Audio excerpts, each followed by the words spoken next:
We're live, so we're here with the man, the myth, the legend, Bill McCann, the old man, the myth, the legend, old man, the myth, the legend. So, welcome to the podcast. Good to have you. Yeah, thanks for having me on. I listened to most of Andy's and half of Oisin's and all of yours. So big fan. Will you listen to your own one? That's the real question? I think I'd be more mortified. We'll see.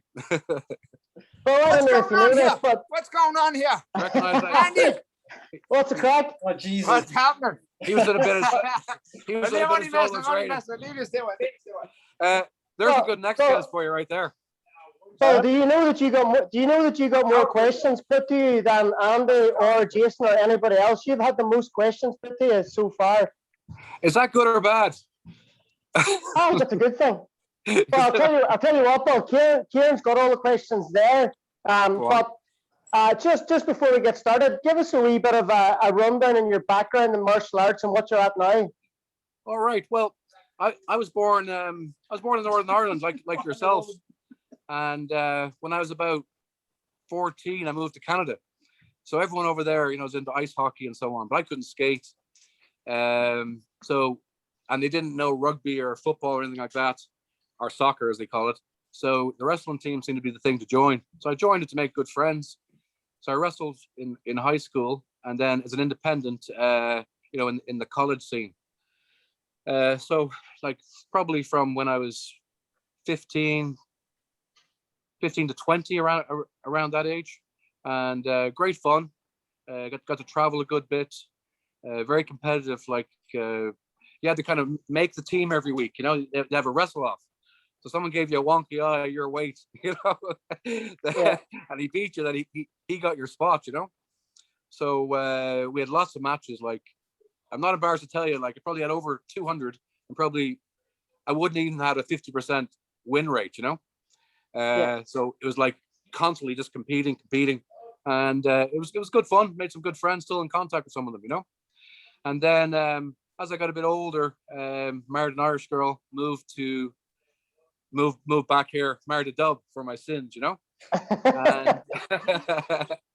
And before I left Canada, I started judo, So I got up to the brown belt there, trained really classical judo, the Kodokan judo in the Japanese Canadian Cultural Center.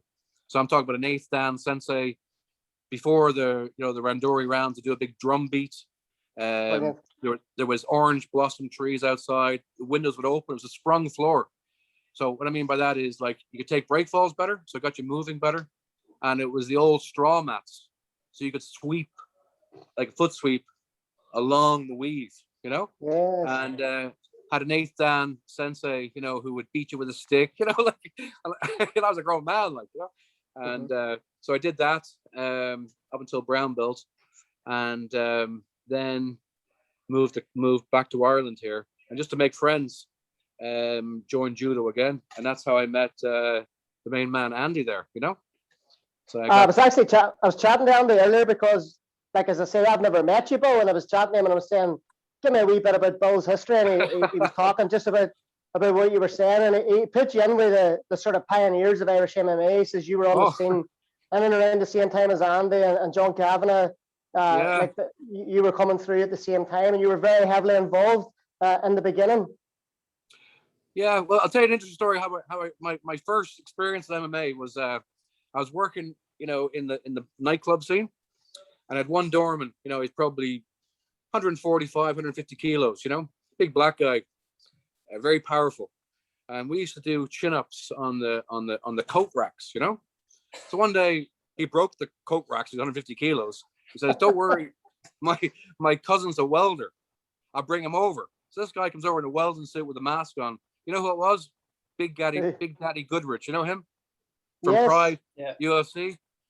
So he thought that was 1996. So then he said to me, so his cousin said, Bill does some martial arts like wrestling and judo. He's entering this UFC. So I'd already seen UFC 1, 2, 3, 4, 5. 20 lads watching eating pizza. So I didn't really believe him, like it was kind of like UFC. The actual UFC. So I was at the next judo practice. Like, this is a very serious environment, this judo. We had an Olympian there, got third in the world, second in the world, and the Olympian bronze medalist. And he said to me, Bill, there's two guys in the lobby there to see you. He says, do you owe them money? I go, what? So it's Big Daddy Goodrich and his cousin. So he comes in wearing a black gi, with Cook Solwan on it. And it was the same gi that he wore in UFC 8. That was it was the only submission they never ever replayed. It was so vicious. 13 seconds, he landed about 10 elbows on a guy. Yeah, it was kind of a famous thing, never ever replayed. And that was my first experience. So if you say, why did you ever get to MMA? It was probably why.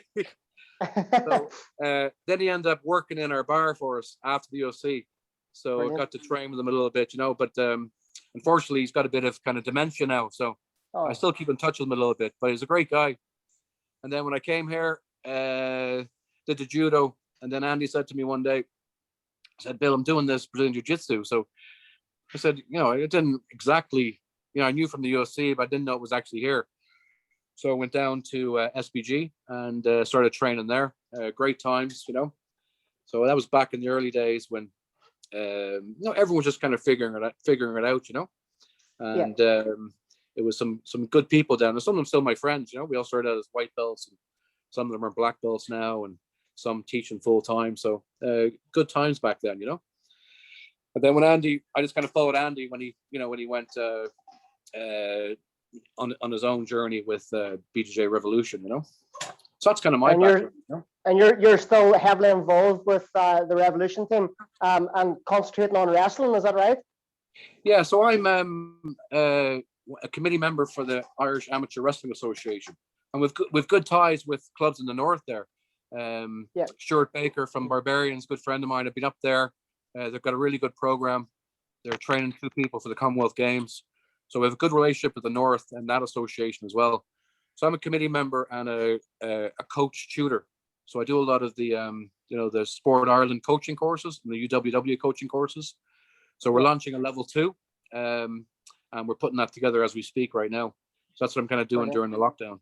And our next tournament will be COVID, hopefully, yourself. It'll be October 15th. That'll be the Irish Open. And there's a lot of big plans for this year, new committee, additional funding. We're applying for different things. We're trying to promote inclusion in sports, for more women, more people with special needs, things like that, So I call those people, that's really my goal for this year is inclusivity. And I've got a good program up there in Causeway as well. I've been up there for one of the seminars. That was really good fun. You were at the Wade Scully seminar, is that right? Oh yeah, so obviously I knew who he was, and I know his pinning record, and I was thrilled to be there. It was a real treat for me, and I think it was well received, and I learned a lot from it. Sometimes you go to these seminars and you don't take much away, but I took a lot away from that one. Yeah, it's a great club there at Causeway, isn't it? I thought it was really good. I liked the space where it was, like with all the weights, and the climbing ropes and everything. It was really good, and it's good fun. It fits the ethos of Team Ryano. Yeah, definitely. Very much like here, the kind of camaraderie and all the stuff that goes on. Good stuff. Kieran, do you want to start firing away at the questions, because there are quite a few? Yeah, we kind of covered a few in you talking about your background, Bill. But yeah, I think the first one that I kind of want to ask myself is kind of what your take on the team lineage with Team Ryano and BJJ Revolution. Well, see, I think that stuff's very important. I first met Rodrigo Medeiros at a seminar. It was one of my favorite seminars that I'd been to, and I actually picked him up at the airport. It's kind of a funny story. I met him at the airport, and I was wearing black trousers and a white shirt. I looked like airport security, So I went over to him. I said, Rodrigo Medeiros, and he put his hands up like this. And I was told to buy him breakfast, So of course I had the big Irish fry, and he had his coconut water and all the fruit, and I felt kind of a slob, And he was wanting to know where the best surfing was, and all this kind of stuff. But I was actually talking about the lineage back then, and that's one reason I kind of went down that route, because I like his style. I don't mean the techniques. I just mean the fact that he made the classes fun. When he talked about, you know, his lineage and where he came from. Like if you look behind me, I don't know if you can see it back there, but every time I come down from the change room, I see Andy here, see Rodrigo, Carlson Gracie, Carlos Gracie, Maeda. You know, so if you think about it, this is like one of the newest martial arts with the most influential family. And we're like, how many? 3 people away from it. You know, you wouldn't really see that. So for me, the lineage means, you know, not so much the techniques. Anyone can go on YouTube and, you know, I learn from, you know, coaching. You know, you can learn by oral, by listening to words, by visual, by watching YouTube or watching a technique. Most of us learn though by, you know, kinesthetic, by actually doing the moves, obviously, right? Yeah. So I wouldn't be in favor of watching something on YouTube. There's some great stuff and it keeps you motivated. And of course, you love to watch Gordon Ryan doing something, you know, it's really good. But if you really delve into it, you know, that S mount he got the last armbar in, you know, that's an old judo move, you know, uke gatami, you know, floating hold down. You know, there's nothing really new. So if you see something, I go back to the lineage here. And who do I got? I got Robbie Brennan here, trained at the Budokai in London. I got Andy, living legend in judo, you know. If I want to know something about a low kick, I'm going to ask John Donnelly. Kick the legs off you. You know, if I want to know about leg locks, we got Redzer here. We got Keith the Butcher McCabe. You know, those guys, you know, humble you every week, Kieran himself, you know. So for me, it's about looking at that lineage. And if you look at Carlson Gracie, he was one of the first to, like the Gracies back then, there was a lot of private lessons and kind of, you know, jiu-jitsu for, you know, the rich and empowered and kind of people like that. And as I told you, I'm into inclusivity. So, you know, I know you guys know Andy well, but I'll tell you, he's a very kind person. And here, you know, we give people a helping hand and we want to, you know, open up, like Carlson Gray says, you know, to group training and invite people in and not be a closed community. And then I look at other things he did there was kind of to make it fun, but also proper jiu-jitsu where you can apply it. If you look at the lineage there, Uriah Faber is part of the lineage of Carlson Gracie, Big Nog, right? So they can do gi, tie up in knots. You can do no gi. You can do MMA. So for me, that's the real jiu-jitsu. For me to be kind of part of that. So once again, I'm not just talking about the techniques. When I come down and I see all those names up there, I remember Rodrigo's seminars, being to all of them since being here, and you know, doing judo with Andy back in the day. Little things used to do, like you know how, not you guys, because you guys are killers, I know, but do you ever kind of like having a bad night, you're avoiding a roll? You know what I'm saying? You see a guy giving you a look and we're trying to avoid a roll. Andy was famous back in the day. He just put his hand up and he went body, right? Right? So Andy would go body, right? And I said to myself, I want to be like that guy. You understand what I'm saying? So that's what I mean by lineage, right? So, so I'm not watching YouTube videos and learning kind of new things. I have kind of memories of things like that, which would be making people feel welcome, making it a fun environment, a family environment, making a real martial arts where there's respect, where you can compete in gi, no gi, and MMA, and to have this kind of fighting spirit, like Andy on body, you know. So no matter who was there, you know. Guy come back to the world championships or a new white belt, he didn't care, whoever's in front of him. And I see now guys, you know, picking rolls with people and kind of picking an easy one when they're tired. You know, you want the best rolls. So that's what I mean about lineage. And for me, it's very important, and I'm very proud to be kind of associated with this. When you come down from the change room here, you know, you can't really see it. I'm looking on the wall here. So I've got like I call it like kind of mood boards, you know, photographs. And I say it to all the beginning guys. There's Neil Seary, land the left hook to that guy. There's Neil Seary with a guillotine in the actual UFC in Dublin. There's Reggie with a toe hold. There's Andy at Pan Ams with a guy screaming in pain when he has him in a footlock. So you walk by these things on the way to the you know, to the mat.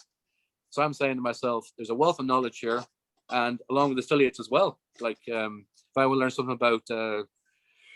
about flexibility in yoga, I'm going to go to Kieran. You know, I know he's into the footlock game as well. So there's a lot of expertise in our club. So I like to kind of be motivated by videos and different trends, but come back to our own guys and say, you know, can you show me that and refine that for me? Does that make sense to you? Of course it does. Yeah. Great answer. That's what lineage is about to me, you know? Yeah, totally. No, that makes sense. So it does, definitely. See, like, just, and I know it was one of the other questions that came in, because you've done a bit of it all. You've done wrestling, judo, jiu-jitsu, and there was a question last night about gi or no gi. Is the answer both then? Well, truthfully, like, I've always kind of tried to pretend I wasn't getting old, you know? And I've been doing the jiu-jitsu, you know, since maybe 20 years, right? But I've only kind of appreciated it in the last year, to tell you the truth. I was always kind of an anti kind of jits guy. You know, I was always playing a strength game and using athleticism and strength to burst out of things. And then I kind of woke up and I was 59. And I'm just kind of appreciating the technique, and I get humbled every week on the mat. It's only the last year have I kind of gotten into the jiu-jitsu. So for me, it's always been kind of like a grinding mentality and a wrestling base. That for me, but I think you can prolong your life in the art by, you know, doing more jiu-jitsu. I think it's a beautiful thing, and I've really come to appreciate it. But only in the last year, I would say. When I was training SPG, I was the kind of guy who'd be squeezing heads and doing stuff, and it was just different back then, you know. That's important. It's important to have a wee bit of dog as well, I guess. That's one of actually my one of my phrases. You have a bit of dog in you, exactly, yeah. And we have that in the club here, but in a friendly way, and you kind of pick your moments for those roles, you know. But I think it's important to forget that it is a martial art, and that's what it's about, you know. But the wrestling mindset, I mean, you're all fit, you're in high school or college, you're trying to make a team, and there's no hobbyists there, you know. Yeah. Whereas in a bigger club, you know, we have all kinds of, you know, different people. We got here, literally, we got, you know, guys training for pro MMA with fights coming up, right down to complete beginners, to father and sons training together. And that's the beauty of a good community and a club atmosphere, you know? Yeah, I know what you mean. Like in a martial arts club, I guess you probably have different people doing different types of people doing different arts. Yeah. Whereas like wrestling and MMA definitely seems to be like a young man's game. Well, it is a bit like, you know, I don't know what you guys do, but let's say you work in an office, right? You could say to your colleagues in the office, listen, I'm into this BJJ. It's really good. You know, it's great exercise. You can lose weight, make friends, and, you know, it's a great community. You can't invite them to wrestling or MMA. They think you're mad. You don't really play at MMA, like, do you? I think you're crazy. They wouldn't talk to you at work. You'd be straight to HR. I think BJ is a beautiful thing, and you know, you can do it for life. You know, everyone tells me that, but I'm the second oldest here. I don't know where they all went. Who's the oldest? A really good fella called we call him Headlock Mick. He's a brown belt, fought in the Euros. Andy, how old is Mick? He's in his 60s. And he's a great guy. His kids train, and he can still give you fits, you know, the old man strength. Yeah. Good guy. You're saying that you're sort of concentrating in the last year or so then in gi jiu-jitsu. Have you any plans maybe once this arsehole of a year goes away or this COVID goes away of competing or not? No, for me, it's all about wrestling, you know. So I'm really trying to promote wrestling in the whole island, and that's really my base and what I enjoy.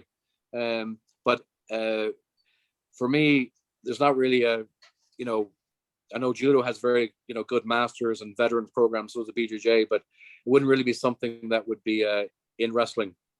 So for me, it's about coaching, and you know, I'm kind of realistic. I competed in the Irish Open when I was 53, and it wasn't a good experience, you know. Like I just was. I fought a guy from the north, Hugh McCluskey.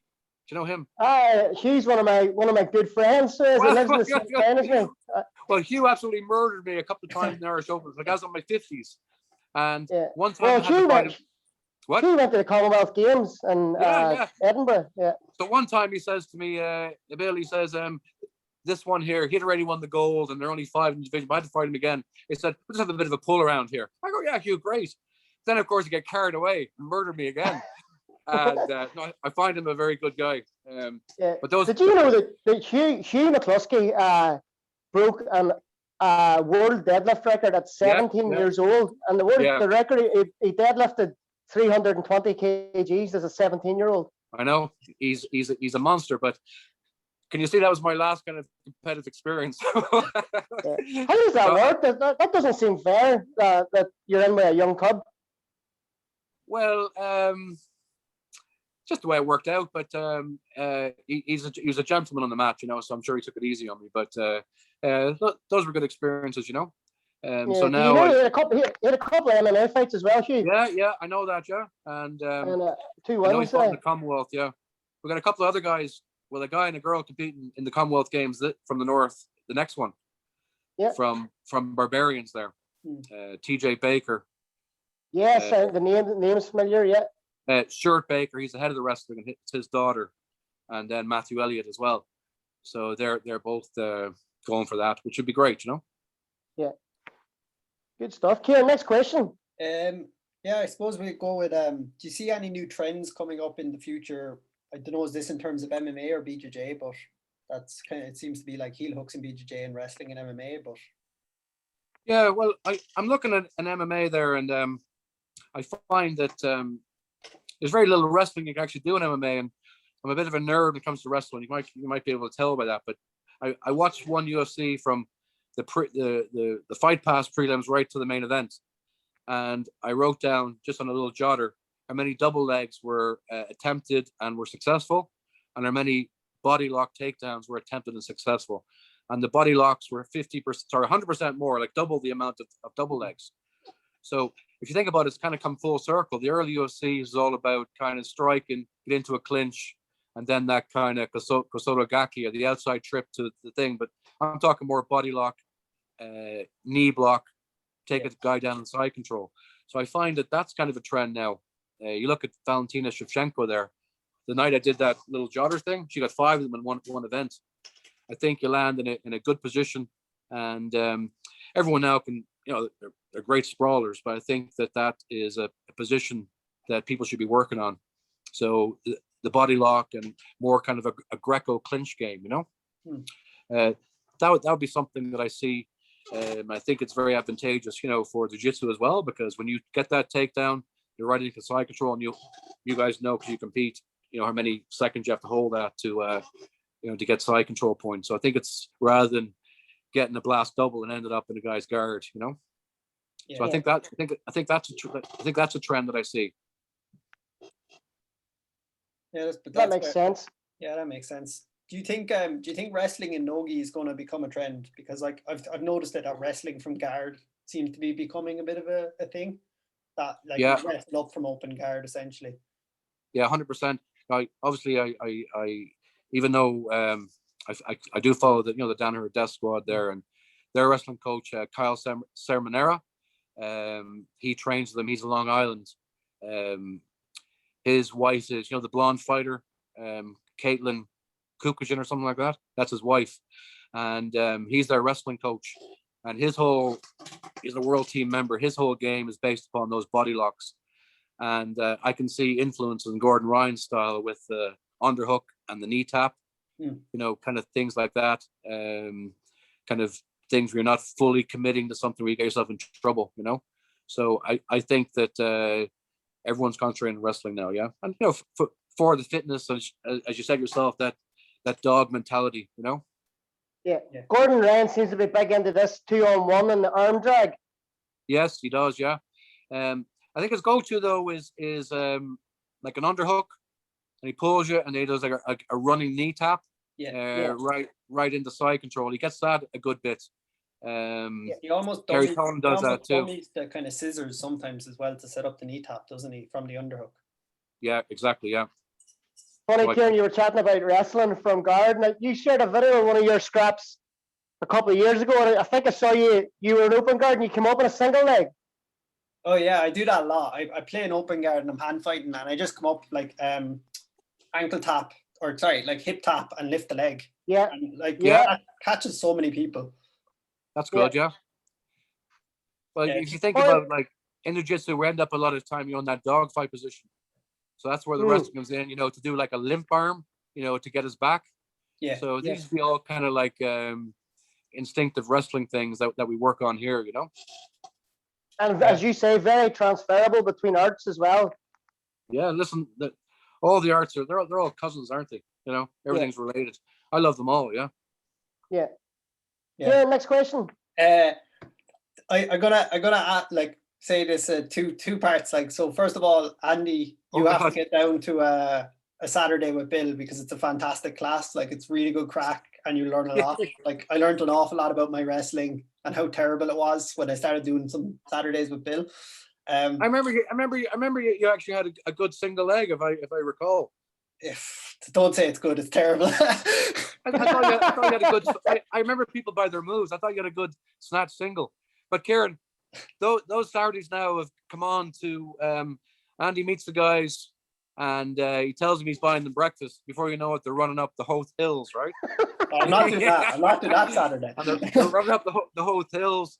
There could be a Rottweiler on your tail, and then they come back down, and then it's straight over to wrestling. So that's like a 3.5 hour day. And I'd have been doing the drive from Cork the same day though, so I'd be in the car for 2.5 hours and then going straight into wrestling. So I don't have that much pity on him. But the real question was, is it true that Andy Murphy has the best engine on the mats on a Saturday? I tell you, he was very fit when he was getting ready for his last 2 fights. He brought the gang up. I think I called them the Wexicans, you know, because he brought a gang up from Wexford, and they're all game down there. They're all mad kind of Gav players and stuff. They're all fit, and yeah, he was very fit. I don't think he did the whole run though. Our best runners here would be Constantine Bonita, James Sheehan. Am I right, Andy? No, Constantine, Ivan, and Redzer. Constantine, Ivan, and Redzer. Surely Adam Darby's a decent runner with his big long legs. His big long legs, yeah. He is quite fit. He's looking very good these days, actually. Yeah. He's got some strides, yeah. When do you see Bill, us getting back to those days where we can do that again? Well, I think we're having an announcement here on. I mean, here we've had 3 kind of formal lockdowns. We're kind of in and out of it. So there's an announcement going to be made here on April 5th. You know, when do I realistically see kind of back to normal? I think if they get these vaccines, I'm not an expert, but if they get these vaccines the way it is in the UK, I'd say by July. Yeah. Which would be great, you know. Be good now to get back for the summer. Listen, for everyone's mental health, like, it's not fair to the kids, you know, they're off, they're bored. You know, I think, you know, good healthy exercise, but you know, we have to go by the government guidelines, you know, especially in wrestling, you know, as it's you know, Sport Ireland accredited sport, you know, we have very strict guidelines in regards to it, so we stick to those, you know. Very good protocol. Judo seems to be very, very strict as well on the guidelines. Well, listen, I think it's the right thing to do, but also, you know, you get funding and, you know, you're inspected, and like here, it's all about, you know, to be a wrestling club, there's 11 in the Republic of Ireland. You know, we have to have guard vetting, you have to have a safety statement, you have to have, you know, all these different measures. But wrestling is what the sport, like going back through the ages, you know, it was always very kind of skin disease conscious, you know, about ringworm. I don't know if you ever had that. You get the dots in your head and everything. I've had it before. You know, from head contact, you end up with these kind of rings on your forehead. So they've always had good protocols in regards to mat hygiene. Even in the competitions, there's a whole etiquette and procedure and SOP in regard to, you know, blood on the mat and so on. You have to have special approved substance to clean it with. So it's just that type of sport, you know. And I know in the north here, I'm not sure if it's the same in the south, but LA Wrestling has a few clubs with elite status where the wrestlers can go and train. Is there anything like that happening in the south? Not for wrestling, but for people who are pro athletes. So, you know, we have different guys signed for fights, and they can form their own little pod and hub, you know. But that has to be managed well, you know. So there were some fights coming up, and they were just cancelled recently. So guys were training. So hopefully we'll be back to those days. So we just don't want to take any chances here. You know, it's a big family club. You got a lot of fathers and kids train here, and they visit their grandmothers. So we're conscious of that, you know. Yes, of course. Same time, we all want to be back, itching to be back. Yeah, definitely. Kieran, what's any other questions? I think we'll just do one more, and then we might get a rant out of him. So Go on, the last thing I think to ask, sorry, I'm after losing the question, is favorite fighter of all time and why? Favorite fighter of all time and why? That's a good question. Probably be a surprise to you, right? Matt the Hammer Hamill. I watched him in The Ultimate Fighter. I like people who come back from some kind of adversity. So he's a decent fighter with great wrestling, and I just liked how he carried himself, But I have to tell you, like here in Ireland, someone to really look up to. Obviously, like GSP as well, being Canadian, but Paul Redmond, what an ambassador for MMA. I think he's going to be, when he finally retires, and he's got a lot left, and he can do whatever he wants to do. But he is great with kids. Everyone loves him. Great kind of team captain. Fantastic individual. I like how he carries himself. And going back to what I said at the beginning about the lineage and all that kind of stuff, like one of my favorite memories in MMA, forget about Fedor knocking people out, which I love all that as well. It was the third round when he fought Norman Park, who I like too. I like him as well. All right. He fought in the Irish Open. And Norman was a great fight, don't get me wrong, and it went one way, whatever, right? It was a great fight. But the start of the third round, Reggie was kind of running on the spot, raring to go. And I could see Norman kind of like just that attitude of like bringing it on to the very end. Yeah. It's something that I never actually said to him, but something that those would be like memories that I hold in MMA. Things like that. Our own Roddy back in the day, hanging on when a guy had him in a guillotine, and he had it for about 4 minutes. Remember that, Andy? Things like that. Like there's a lot of things in Irish MMA that we forget about. Or Neil Seary getting the guillotine. These are all my good memories. So exactly. Redger's my favorite here in Ireland. Yeah. There's a lot of things that make you proud to wear the badge, and Redmond and Seary would definitely be two of the names that come up. Yeah, but it's not just the technique. Obviously, he's a technician, he's fit, but it's more how he carries himself. The pre-fight interviews, the respect to the opponent, coming back from adversity, different injuries, and so on. And he's very humble in the gym, always willing to help people out, and so on. So I'd feel privileged to ever share him out with him.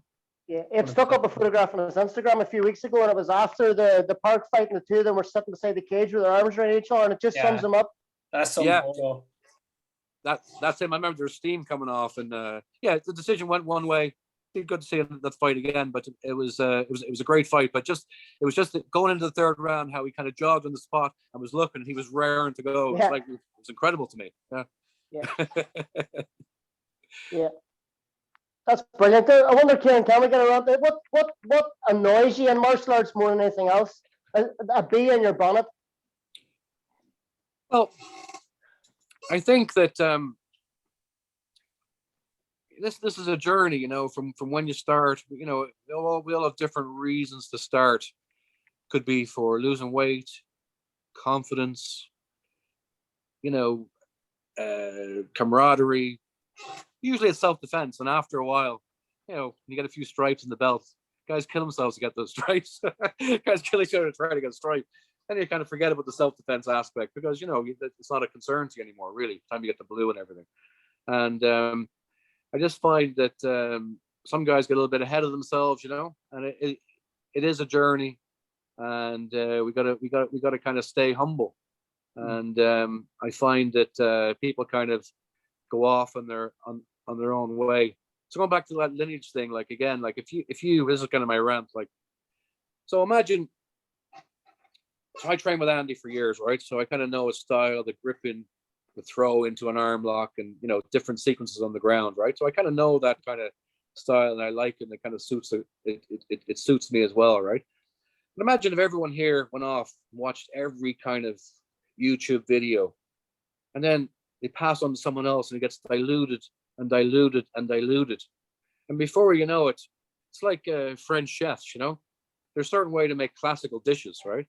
Like a Juji Gatami arm lock, right? There's a certain way of doing it, right? Yeah. And then if you watch some guy, some world champion, he may have his own little kind of quirky way of doing it for whatever reason. You know, who knows? Could have an injured, you know, hip or something, and he does it a certain way. If you copy that and you show it to someone else, and he gets diluted and diluted and diluted, before you know it, the original recipe, which is a lovely dish, you know, the Carlson Gracie style jiu-jitsu kind of passed down. Before you know it, we got this hodgepodge of rubbish, in my opinion, you know. So I like judo, because wherever you go in the world with judo, it's the same judo, you know. There's a gokyo of throws. In wrestling, there's very basics of movement and level change and penetration steps, and you kind of stick to those things. No one's making up their own stuff and kind of you know. And it's a young sport. I think guys should be experimenting with stuff. I think the guys get a bit ahead of themselves, and truthfully, you know, I think a lot of them can't bless themselves in a match, you know. That makes sense. That makes sense, Paul.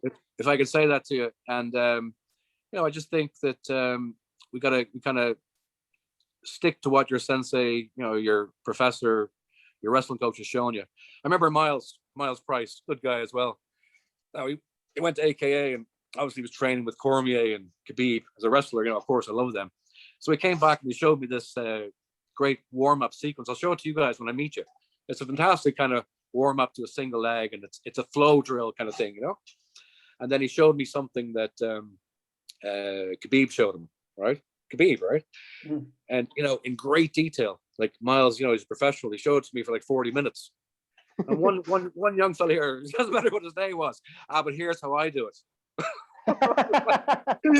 I said, listen, Miles learned that from Khabib last month, right? This is exactly how it's done. I think we should just do it this way, you know? But I think this might work better. There's a certain level of knowing, like, you have to like know a bit to know you don't know shit, essentially. Yeah. Exactly. Like, you know, judo there, you know, black belt showdown means first step. It means you have a knowledge of the basics. Now it's time to open up your learning, you know? Yeah. And, you know, I was joking about the belts, you know, as soon as Andy says, you know, there's a grade in here, you know, the attendance goes up. And I love those days, because you get your best matches, you know, like grown men trying to get a piece of tape, you know? But the belts are all just fun. But it just means even when you you know, you get to the black belts, kind of, yes, of course you're very proficient, but we're always learning. Would you agree? Oh yeah. Well, I'm still away down the ladder yet, so you can ask me in 20 years' time, and I'll. Well, hopefully you'll still be at it. That's you know, I'm still doing it. But truthfully, like you know, as you get older, you get humbled out there, you know. Like, but you got to keep at it, you know. Yeah, definitely. But it's been an absolute pleasure to have you on. This has probably been my favorite podcast so far, actually. Thank you for coming on. Well, listen, I enjoyed it. I think we should keep this going. There's a lot of interesting people. There's a lot of funny fellas in the gym as well. Like, maybe we get a couple of guys on and kind of bounce off each other, you know. As I said, I was chatting to Andy earlier, and it says we need to get Carl Luch on, but I don't know where that's risking. Oh, that's another legend there. He's another guy who can humble you, yeah. Well, there's a guy like he's a very interesting character. He's funny. He's got a brother as well. That's right. Yeah, no, Paddy. And he's another kind of funny fella. Maybe get the two of them on together. Yeah, that'd be a good tandem. Yeah. Yep. Okay, pleasure, lads. Appreciate it. Brilliant. Thank you very much. Cheers. Oos, as they say. Bye.